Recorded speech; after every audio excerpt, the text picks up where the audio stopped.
İlk önce işte babam geldi bana dedi ki peygamberimizin hayatını anlatan çok güzel bir yarışma var dedi. Ben de katılacağım dedi. Hadi gel seninle beraber katılalım dedi. Ondan sonra bana da kendisine de kitabı aldı. Kitabı zevkle okudum çünkü Peygamber Efendimizin hayatını öğretiyordu. Ve çok güzel anlatmışlardı, çok açıklayıcı. Bir hikayeyle anlatmışlardı. Bunu okudum, severek okudum. 11-12 kere baştan sona okudum. Ondan sonra işte sınav günü yaklaştıkça tekrar okumaya başladım baştan sona. Artık tamamen öğrenmiştim. İşte sınava girdim.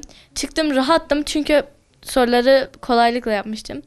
Sonra kazandım yarışmayı. Türkiye birincisi oldum. Çok mutlu oldum. Çok sevinçlendim.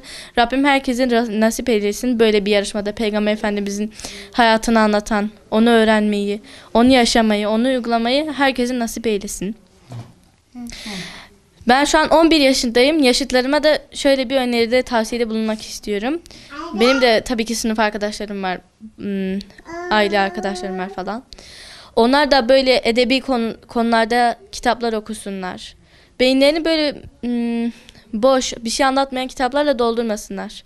Çünkü en çok işe yarayacak şeyler Peygamber Efendimizin hayatını öğrenmek, Kur'an ahlakıyla ahlaklanmak ve edep kitaplarını okumaktır. Hedefimde Umre'ye gitmek vardı ama Peygamber Efendimizin hayatını da öğrenmek daha da iyi. Ben kazanamadım çünkü kazandım ama çeyrek altın aldım. Çünkü bayağı kişi katılmıştı ve onlardan da 50-60 kişisi kura çekimi mecburen oldu. Ve ben Umre'yi kazanamasam da hala çok mutluyum. Evet, katılacağım. Hepsine de katılacağım. Peygamber Efendimizin hayatıyla ilgili bir yarışmada kızımızın birinci olması çok güzel. Bizi çok duygulandırdı. Allah ümmet-i Muhammed'in bütün gençlere nasip etsin. Allah herkesin çocuklarını böyle yetiştirmeyi nasip etsin inşallah. Bizim için önemli olan çocuklarımızın dinini öğrenmesi, Peygamber Efendimiz'i öğrenmesi, Allah'ın emir ve yasaklarını öğrenmesi. Bunun için de Peygamber Efendimiz'in hayatını iyi öğrenmeli ve ona tabi olmalılar. Biz de bunun için çalışmalıyız. Bu sınavı yapanlardan Allah razı olsun. Buna bir vesile oldular. Bu işte öncü oldular. Herkesten Allah razı olsun. Ben de girdim. Ben 35 soru yapabildim. Kızım birinci oldu. Nasip, çalışmak lazım. Demek ki o daha iyi çalıştı. O daha iyi anladı. Önemli olan zaten yarışmak ya da ödül kazanmak değil. Önemli olan Peygamber Efendimizin hayatını öğrenmek, ona tabi olmak, onun yolundan gitmek. Çünkü alem Peygamber Efendimizin yüzü suyu hürmetine yaratılmıştır. Kainatın en üstünü Peygamber Efendimiz'dir.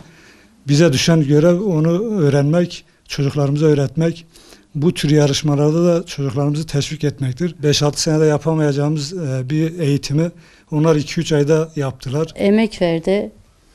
15 tatilini kitap okumakla geçirdi. Peygamber Efendimizin hayatını okumakla geçirdi. Çalıştı, kazandı.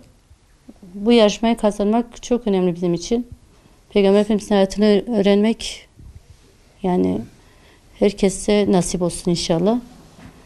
Başarıların devamını diliyorum. Her sene de olursa katılacak. Peygamber Efendimizin hayatını öğrenmek, dinini öğrenmek, böyle şeyler zaten ta küçüklükten beri öğretiyoruz.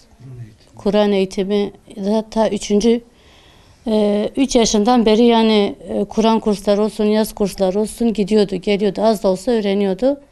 Kitap okumayı seviyor. Eğitim, saygı, sevgi, Peygamber Efendimizin hayatı, dinle ilgili, namaz, oruç, yani ibadetiyle ilgili öğretmeleri lazım.